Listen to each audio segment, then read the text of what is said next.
What is going on, bottom line viewers? It's Mitch back here with another fantasy football video. And in this video, I'm going to discuss the fantasy football playoffs. It's a special edition look at the waiver wire to help you guys win your fantasy championship in these upcoming weeks. So week 14 to week 16, week 14, 15, 16, these are the crucial weeks.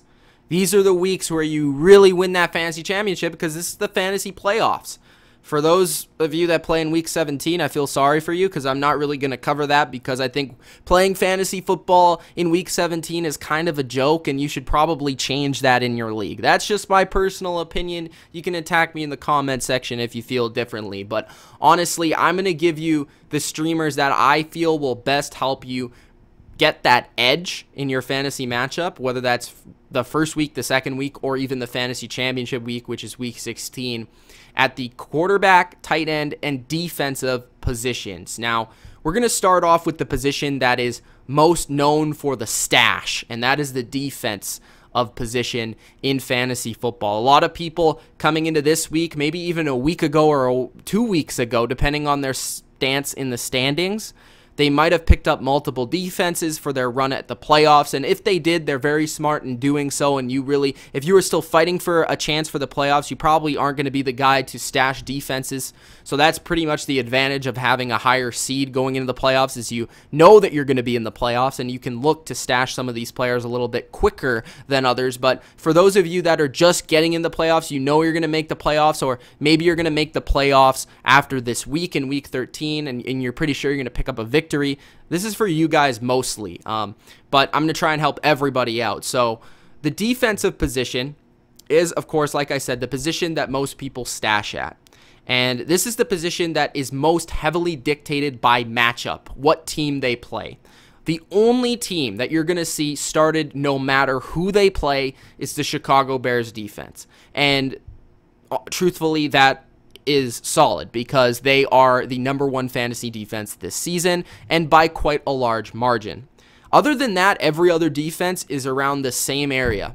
No defense is dominating, and that's something unique to this season, I think, because last season we saw, some pretty good defenses, whether that was the Jaguars, the Eagles, the Vikings. Those teams all gave you a significant advantage, but this year you're going to have to be very savvy. You can't just start and don't worry about it depending on the matchup.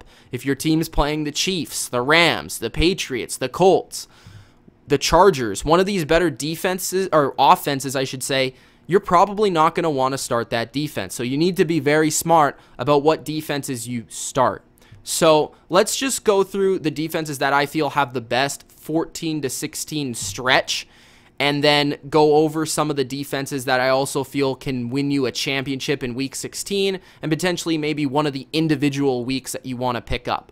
Honestly, I sometimes pick up to 3 defenses during the fantasy playoffs depending on my strength of my roster because I just want to get the best possible matchup at that position and I don't want to lose points.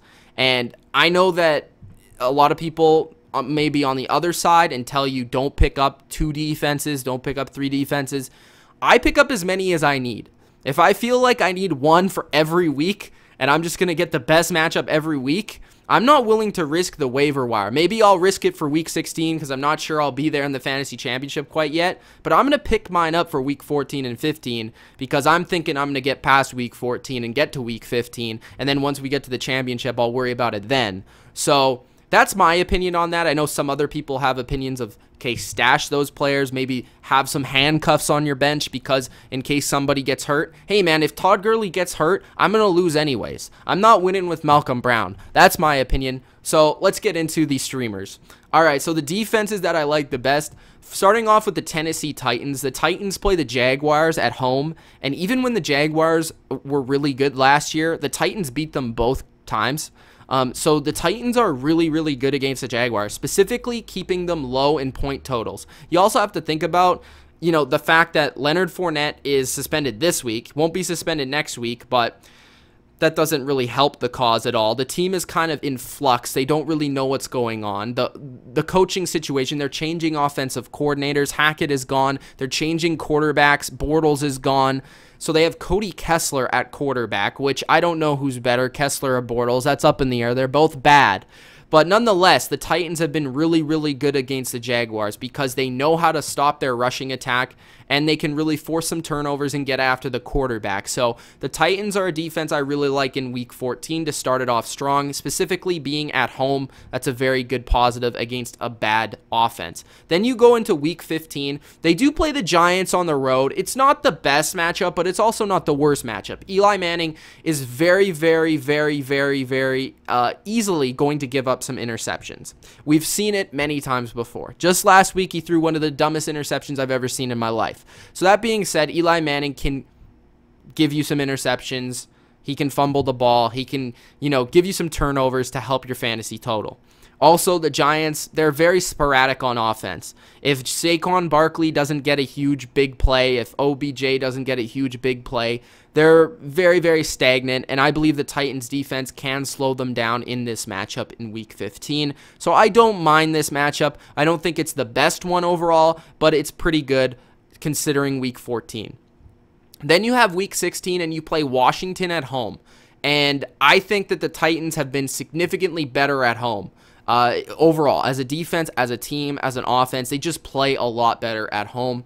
I don't know what it is because they don't have a significantly fantastic, advantage at home in terms of fan noise or anything like that, but they just play a lot better at home. And against the Redskins, without Alex Smith, with Colt McCoy, and as much as I like Colt McCoy as a decent backup, he's still a backup, and he's still going to throw you interceptions, as we saw against the Cowboys just last week on Thanksgiving. So there is opportunity there for some turnovers. There's opportunity for just a Titans team who's really fighting for a playoff spot in Week 16 to make something happen. So overall, matchups against the Redskins, the Jaguars, and the Giants, pretty good matchups overall for a Titans defense that has 2 out of the 3 games at home. Then you go to the Buffalo Bills. The Bills play the Jets and then the Detroit Lions in Week 14 and 15. Honestly, I feel like these are pretty good matchups. The Bills have a very good defense, and a lot of people underrate this unit. They're actually 13th in fantasy points this year for a defense that has a bad offense. That's pretty good. They also don't have a bad special teams as well. So when you look at this, they play the Jets, and the Jets are arguably the worst team offensively in the NFL for giving up turnovers and just playing poor football overall. And the Bills smacked the Jets the last time they played, and that was in New York. So in Buffalo, in a place where it might be snowing, it's going to be very cold, it really lends to a defensive football game or a big turnover fest. So the Bills are a sneaky defense that you might consider picking up for 14 and 15. Also, they play both games at home in 14 and 15. They play the Lions, who are typically a turf dome team, and the Lions are a team with injuries.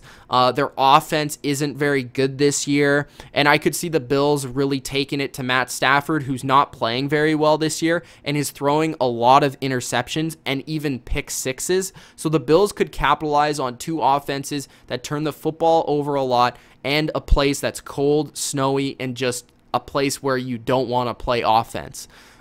Then you have the Washington Redskins.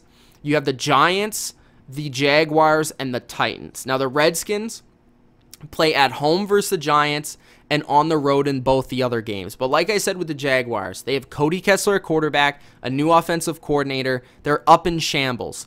And I really like that matchup in Week 15 to get you to the championship. I think the Redskins match up very well with the Jaguars. They're one of the best run-stopping defenses. And against a team that basically is only Leonard Fournette, I think that's a great matchup for you. Week 14 at home against the Giants. I mean, there could be better matchups out there. Like I said, the Giants, they're a team that can score some points, but they'll also give up some turnovers because of Eli's inconsistent play. And then in Week 16, on the road against the Titans, Marcus Mariota is extremely inconsistent. That's not going to be my number 1 matchup. I would prefer the Titans probably over the Redskins, but I think this will be a very defensive football game, and the Titans are very much driven by their running game, and if they can't run the ball, it's not going to work out. I don't see their passing game being creative enough to break down the Redskins secondary, and the Redskins defense is 4th in fantasy points so far this year, so not a bad pickup overall with a pretty good lengthy schedule.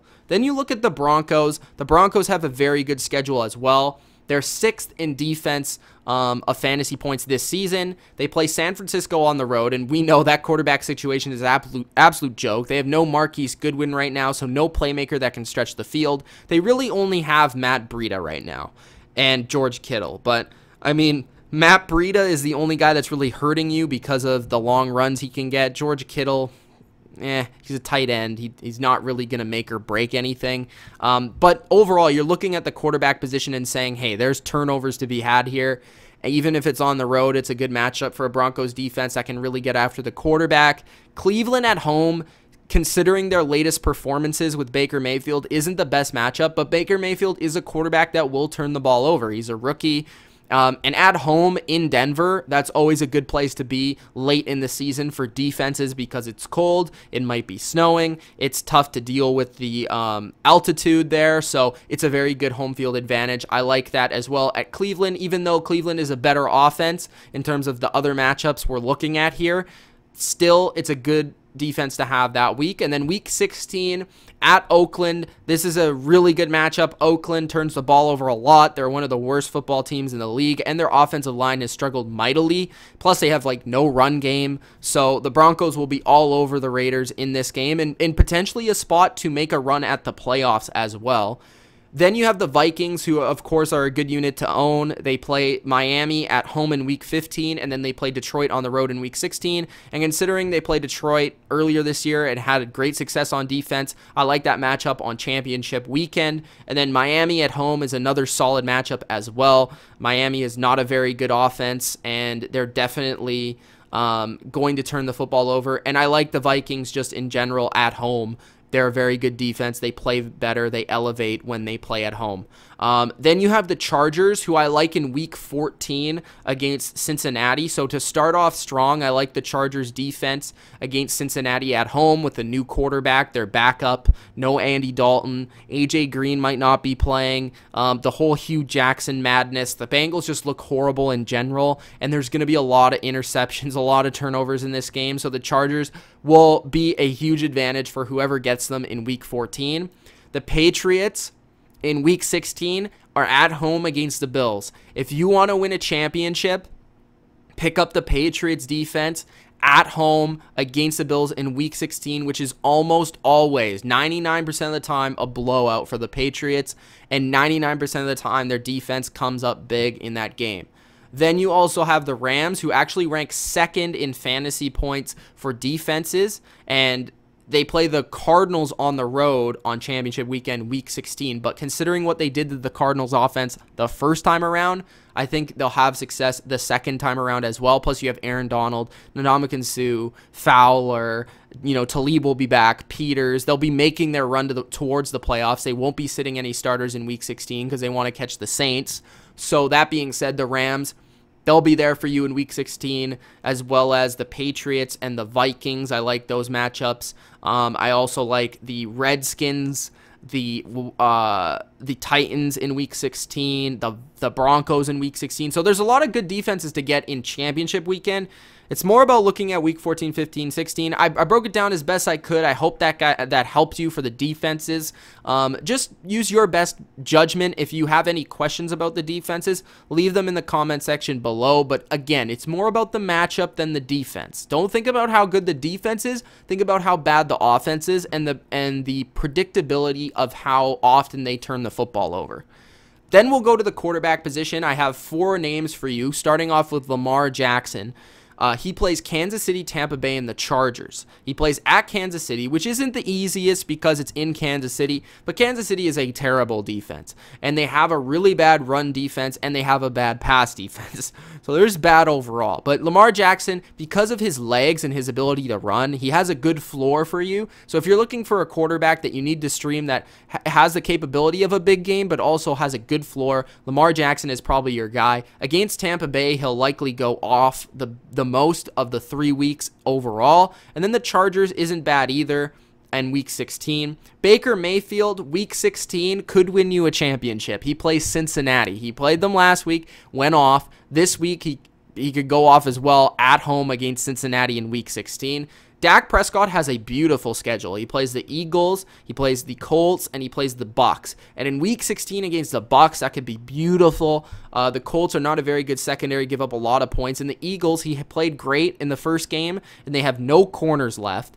And then you have Josh Allen, who's a flyer, but he plays the Lions, the Jets, and the Patriots. Now, I don't really love the Patriot matchup, but against the Jets, they killed them the first time. He should play well there. Detroit, they're not a great defense, and also Josh Allen runs. Like Lamar Jackson, he gives you a good floor, not as big of a ceiling, but he is pretty dang solid just in case you need maybe a guy in a 2-quarterback league or maybe your guy gets hurt, something like that. Those are the 4 quarterbacks I'm looking at. Baker Mayfield, Prescott are the legitimate options to start if you need a quarterback right now.